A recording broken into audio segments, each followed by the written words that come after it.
Hello! Kung isa ka sa kagaya ko na hindi makapag-decide kung anong magandang vacuum na bibilhin, then this video is for you.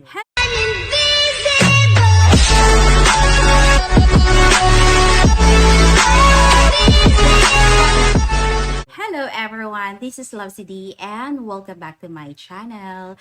Alright, so today, napakaganda ang ating i-review na product. I bought this like 2 weeks ago. At alam niyo naman, nabudol na naman tayo dahil member tayo ng Homebuddy na page sa Facebook at doon mo makikita kung ano yung mga product na recommend ng mga members. Then, ang daming products, so medyo nalito ako. Ang tagal kong pinag-isipan, ang tagal kong naghanap ng magandang reviews sa YouTube and all that. And then finally, I came up with the Deerma DX700. There you go. Ito yung binili ko. Ayan siya. Very sturdy. Ang ganda. Hindi ganun kabigat. I think it's fine. Ang weight. And this is Deerma Cyclone Filter. Super strong, ultra light. Ayan siya. Oh, ang ganda, diba? Very chic. And also, yung kulay nga is white. Alam ko may ibang variant dito. That is with the DX700S. I think yun yung black. So, since mahilig ako sa white, I opted for the white one. And hindi talaga ako nagsisi sa pagbili ko ng product na to. First, I got it on sale. Since I am in South Cotabato, nasa Mindanao ako, kaya medyo mahal yung shipping, but it's fine. And then, the delivery, it took, I think, 2 weeks na dumating dito. So, it's fine. Naantay ko naman. And ito na nga, so sobrang excited ko. Tinry ko siya lahat. Kasi nga, I read a lot of reviews dun sa carpet, dun sa sofa, dun sa bed. So talagang tinry ko isa-isa. Una, tinry ko siya sa window screen. Oh, 'di ba?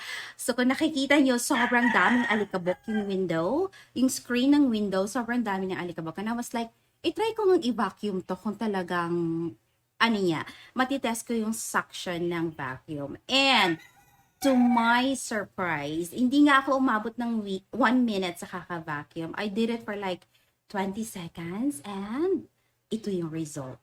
O, di ba? Nakakapagpasaya, di ba? So, I tried it with our sofa naman and hindi ko din inabot ng 1 minute. Talagang seconds lang tayo mga loves. But, ayan, yan ang result ng pagva-vacuum ko for just a second. And syempre, doon tayo sa highlight sa carpet. And take note, itong carpet na to, nilabhan ko 2 weeks ago. Nilabhan ko siya, and then I tried it with the Deerma vacuum for 1 minute. And surprisingly, ang kapal ng alikabok na nakuha niya. Ayan yung picture, at ayan yung actual video ng pagva-vacuum ko using the Deerma DX Plus RM. So may mga friendly tips na naka-attach dito sa handle ng vacuum. Hindi ko siya tinanggal kasi it reminds me pag ginagamit ko siya kung ano yung dapat gagawin. So let's read it. Sabi dito, friendly tips.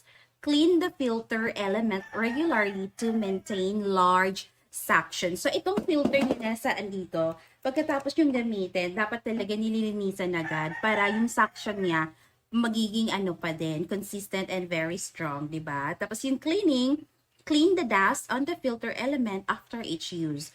Wash the filter element with water after using 5 to 6 times and dry it before using. And the last one is replace a new filter element every 3 months. Alright? So, kailangan nyo itong palitan yung filter every 3 months. And I think, dun sa shop na binilhan ko, which I put down the link below, andun yung link ng shop kung saan nyo mabibili with the seller ng product na to. But I will put down the link below kasi nasiyahan ako kay seller sa Shopee.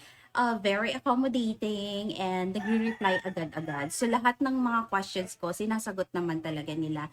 And ito nga, yung Deerma DX700, yun yung white at saka yung Deerma DX700S, yun naman yung black. Wala namang difference. The difference is only the color. Kung mas prefer niyo yung black, dun kayo sa X. S, I mean, kung gusto niyo naman ng white, dun kayo sa DX700. And yes, I am so happy and satisfied for just 1,700.